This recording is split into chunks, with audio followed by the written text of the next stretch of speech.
Hello students, welcome on success steps with Priyanka. Hopefully आप बेहतर होंगे और पॉजिटिव एनर्जी के साथ अपनी पढ़ाई कर रहे होंगे। आइए हम अपनी प्रैक्टिस को स्टार्ट करते हैं। आज मैं मातृकला एवं शिशु पालन का महत्व एवं अर्थ चैप्टर के जितने भी इम्पोर्टेंट क्वेश्चंस हैं जो आपके यूथ प्रैक्टिस में दिए हुए हैं उनको सॉल्व करूँगी। आइए हम प्रैक्टिस को स्टार्ट करते हैं। आज का हमारा फर्स्ट क्वेश्चन है, नवजात के लिए कपड़े के आवश्यक तत्व हैं। कौन कौन से आवश्यक तत्व हैं? ए कह रहा है प्रकार, बी कह रहा है आराम, सी कह रहा है शैली, डी कह रहा है हाइजीन और ई कह रहा है गर्माहट। तो अगर हम सबसे पहले न्यू बॉर्न बेबी के लिए कपड़े लेते हैं तो हम सबसे पहले देखते हैं कि वो कंफर्टेबल हैं कि नहीं। तो फर्स्ट तो हमारा आराम हो गया। फिर सेकेंड हम देखते हैं कि हाइजीनिक है कि नहीं। और थर्ड नंबर पे हम क्या देखते हैं? क्या प्रकार देखते हैं, शैली देखते हैं, गर्माहट देखते हैं। तो थर्ड नंबर पे हम गर्माहट देखते हैं। तो हम देख लेंगे शैली फैशन का छोटे बच्चों में उतना महत्व नहीं होता, क्योंकि अगर बच्चों को हम चुभने वाले कपड़े ले लेंगे सितारा मोती वाले तो वो उनके लिए कंफर्टेबल नहीं होंगे। तो ये सी तो कट जाएगा। तो हम देख लेते हैं कि हमारा ऑप्शन कौन कौन सा बन रहा है। हमारा बन रहा है आराम, हाइजीन और गर्माहट। हम देख लेते हैं कि बी, डी और ई किस में दिया हुआ है। तो ए में बन रहा है बी, सी, ई, तो ये तो कट गया। बी में बन रहा है ए, सी और ई, तो ये भी कट गया। बी, डी और ई ऑप्शन नंबर सी में बन रहा है, तो राइट ऑप्शन हमारा सी चला जाएगा। बाल न्याय देखरेख तथा संरक्षण अधिनियम 2000 के अंतर्गत कौन से वैधानिक नियमों को स्थापित करना अनिवार्य है? ए कह रहा है अधिकारों के लिए परिषदें, बी कह रहा है ऑब्जर्वेशन होम, सी कह रहा है कल्याण बोर्ड और डी कह रहा है प्रसव पूर्व क्लिनिक और ई कह रहा है बाल कल्याण समिति। तो इसमें हम पुट में देख लेंगे कौन सा हमारा ऑप्शन बनेगा। तो ये बाल न्याय संरक्षण अधिनियम जो है ये 2000 के अंतर्गत हमें ऑब्जर्वेशन होम तथा बाल कल्याण बोर्ड और बाल कल्याण समिति इन तीनों को स्थापित करना अनिवार्य है। तो हम देख लेंगे कि ये तीनों ऑप्शन किस में बन रहे हैं हमारे। तो ये तीनों ऑप्शन जो है ऑब्जर्वेशन होम, प्रसव पूर्व क्लिनिक तथा बाल कल्याण समिति, ये तीनों कहाँ पे दिख रहे हैं हमें? तो ये तीनों जो है ए में तो दिख नहीं रहे हैं, बी में भी नहीं दिख रहे हैं, सी में भी नहीं, डी ऑप्शन में ये दिख रहे हैं। क्या है ऑप्शन हमारा बन रहा है बी, सी और ई। नेक्स्ट क्वेश्चन को हम देखेंगे। क्वेश्चन नंबर थर्ड है। आज के क्वेश्चन जो है वो सभी बड़े बड़े हैं और ये सभी नेट एग्जाम में पूछे गए हैं। ऐसा नहीं है कि नेट के क्वेश्चन हमारे काम नहीं आएंगे, कॉन्सेप्ट तो वही है हमारा भी, टीएसटी, पीएचडी और एलटी का। और ये क्वेश्चन हमारे एग्जाम में ऑनलाइनर के फॉर्मेट में या ऐसे भी पूछे जा सकते हैं, इसलिए हम इन क्वेश्चन को ध्यान से सॉल्व करेंगे। इसमें दे रहा है सूची फर्स्ट में मनोनीत परीक्षणों को सूची सेकंड में दिए आयु समूहों के साथ सुमेलित कीजिए। यानी कि सूची फर्स्ट को सूची सेकंड से हमें मैच करना है। तो NBSS किसके लिए होता है? तो NBSS जो है शिशु के लिए होता है, जो नवजात शिशु होता है उनके लिए होता है। तो नवजात इसमें दिया हुआ है ऑप्शन नंबर, तो NBS किस में चला जाएगा? नवजात में। और BSID किसके लिए होता है? BSID जो है शिशुओं के लिए होता है। NBS नवजात शिशु के लिए और BSID शिशु के लिए, तो इसको हम यहाँ पे मिला लेंगे। TAT किसके लिए होता है? TAT का जो एक परीक्षण होता है वो प्रौढ़ व्यक्तियों के लिए होता है। WPIS किसके लिए होगा? शाला पूर्व बच्चे। और अमोनोसेंटेसिस किसके लिए होगा? ये एक बच्चा है भ्रूण और इसी के लिए होगा। तो हम देख लेंगे हमारा राइट ऑप्शन कौन सा बन रहा है। हमारा ऑप्शन बन रहा है जो सेकेंड, फोर्थ, फर्स्ट, थर्ड और फिफ्थ। तो हम देख लेते हैं सेकेंड, फोर्थ, फर्स्ट, थर्ड और फिफ्थ किस में बन रहा है। ए में तो पहले ही फिफ्थ बन रहा है तो ये गलत हो गया। बी में बन रहा है सेकेंड, फोर्थ, फर्स्ट, थर्ड और फिफ्थ। तो राइट ऑप्शन हमारा बी चला जाए, क्योंकि हमने भी यही ऑप्शन को सेलेक्ट किया हुआ है। नेक्स्ट क्वेश्चन को हम देखेंगे। क्वेश्चन नंबर 4 है हमारा, बच्चों के पालन पोषण की सत्तावादी शैली है। कौन कौन सी शैली में, सत्तावादी शैली में क्या होता है इस पेरेंटिंग स्टाइल में? फर्स्ट कह रहा है सख्त नियंत्रण, सेकंड कह रहा है अत्यधिक आशाएं, थर्ड कह रहा है शिथिल नियंत्रण, फोर्थ कह रहा है अपेक्षा रहित, फिफ्थ कह रहा है स्थिर नियंत्रण और सिक्स कह रहा है असंवेदनशील। तो ऐसे जो सत्तावादी पेरेंट्स होते हैं वो बच्चों को लेके क्या है, इसमें सख्त नियंत्रण होता है इनका।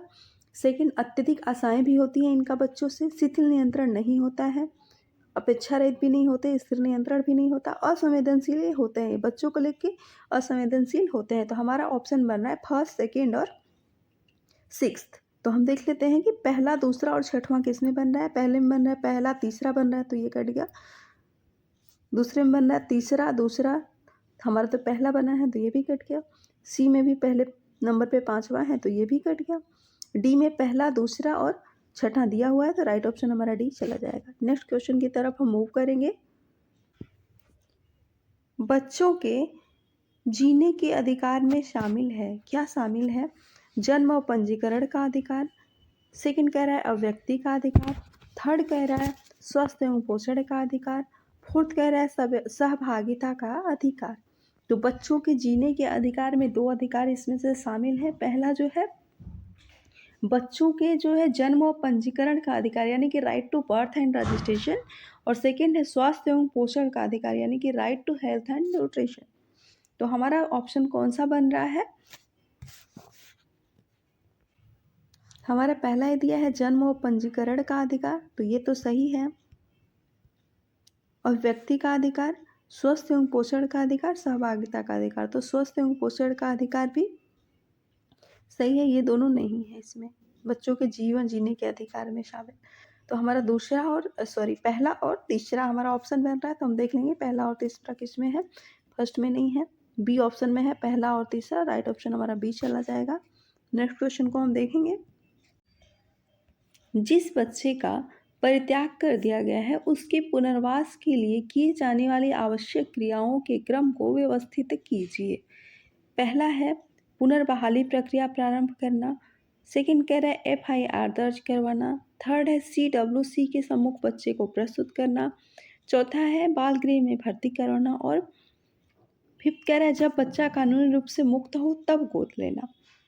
तो हम इसको क्रम में लगाएंगे कि जिस बच्चे का परित्याग कर दिया गया है उसके पुनर्वास के लिए किए जाने आवश्यक प्रक्रियाओं को हम इस क्रम में रखेंगे। सबसे पहले हम क्या करेंगे, एफआईआर दर्ज करवाएंगे। तो एफआईआर दर्ज करवाना कहाँ दिया गया है, सेकंड नंबर पे है, फर्स्ट ये हो गया। फिर हम करेंगे बाल गृह में उसको ले जाके भर्ती करवाएंगे, फोर्थ नंबर पे है, सेकंड बन गया। उसके बाद हम सीडब्ल्यूसी के सम्मुख बच्चे को प्रस्तुत करेंगे।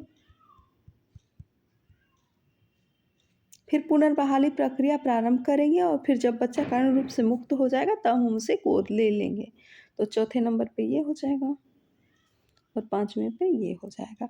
राइट ऑप्शन हमारा कौन सा क्या बन रहा है, दूसरा, चौथा, तीसरा और पांचवा। तो हम देख लेते हैं कि दूसरा, चौथा, तीसरा, पहला और पांचवा किस में बन रहा है।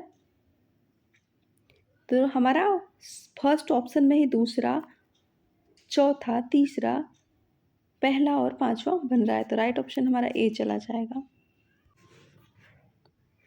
एक बेहतर शिशु देख रेख कार्यक्रम के लिए सरकारी दिशा निर्देशों में निम्नलिखित शामिल होते हैं, क्या शामिल होते हैं? आयु के अनुसार उपयुक्त खेल सामग्री। सेकंड है साफ एवं सुरक्षित बाह्य और आंतरिक परिवेश। थर्ड है प्रशिक्षित देखभालकर्ता। फोर्थ है सभी देखभालकर्ताओं के पास निश्चित तौर पर स्मार्टफोन होना चाहिए ताकि वे अभिभावकों से संपर्क कर सके। बच्चों के लिए अच्छे टेलीविजन। तो इसमें से क्या क्या शामिल होगा? तो आयु के अनुसार उपयुक्त खेल सामग्री, ये बात ठीक है। साफ एवं सुरक्षित बाह्य और आंतरिक परिवेश भी जरूरी है बच्चों के लिए। और उसके बाद प्रशिक्षित देखभाल करते की भी ज़रूरत है। जो देखभाल करने वाले लोग हैं वो एजुकेटेड होने चाहिए, उनके पास जानकारी होनी चाहिए कि बच्चों का देख रेख हम कैसे करते हैं। सभी देखभालकर्ताओं के पास सुनिश्चित तौर पर स्मार्टफोन होना चाहिए ताकि वे अभिभावकों से संपर्क कर सकें। ऐसा ये ज़रूरी नहीं है कि उनके पास स्मार्टफोन हो ही। और बच्चों के लिए अच्छे टेलीविज़न होना चाहिए, ये भी उतना ज़रूरी नहीं है, इसके बिना भी हम कर लेंगे बच्चों के देख रेख। तो हमारा ऑप्शन बन रहा है पहला, दूसरा और तीसरा। तो हम देख लेंगे कि पहला, दूसरा और तीसरा किस कूट में है।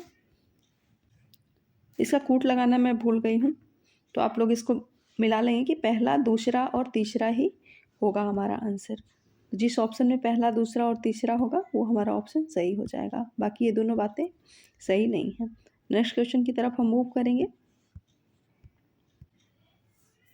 नीचे 2 कथन दिए गए हैं जिनमें से एक अभिकथन है और दूसरा जो है तर्क है। कथनों को पढ़िए और नीचे दिए गए कूट का प्रयोग कर सही उत्तर को चुनिए। अभिकथन कह रहा है, भारत में बच्चा गोद लेने की नीति में मजबूती से यह कहा गया है कि चाहे वह भारतीय परिवार हो या विदेशी, बच्चे की यथासंभव कम आयु में गोद लिया जाना सबसे महत्वपूर्ण है। बात तो सही है। इसका रीजन क्या है? कम आयु में गोद लिए जाने से बच्चे के विकास की बेहतर संभावना होती है। दोनों ही बातें सही हैं। तो हम देख लें कि दोनों किसमें सही है, कथन और जो है कारण। ए करा है, ए और आर दोनों सही है, तो हमारा ऑप्शन यही मिल जाता है। हमें बाकी को चेक करने की ज़रूरत ही नहीं है क्योंकि दोनों ही बातें सही हैं। आज के इतने ही क्वेश्चंस थे। अगर सेशन आपको पसंद आया हो, क्वेश्चन आपको अच्छे लगे हो, तो सेशन को लाइक शेयर और सब्सक्राइब कीजिएगा। Thank you for watching with us. Take care.